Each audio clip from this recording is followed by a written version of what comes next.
Dinmenin amanı metedilme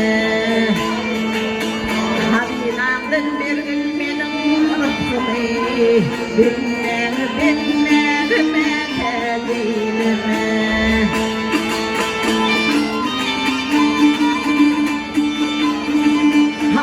Adaştırma doğru yolum ile Elbini dinleme geri doğruma Kışımadın yetimin uğruma Halali halama metedilme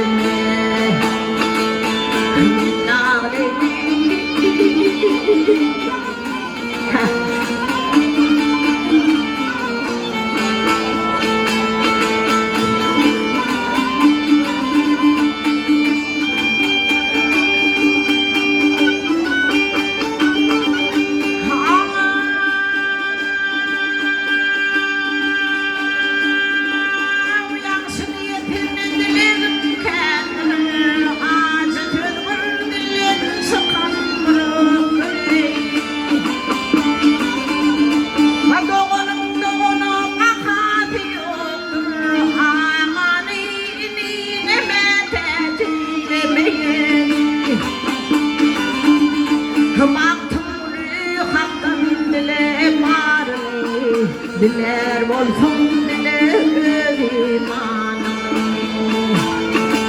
Habatakla ikimin umurunu Tavırın torunu metedilme Linnâleyin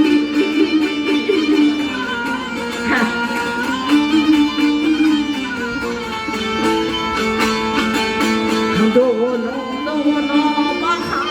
yoktur aman iyiliğine metedilme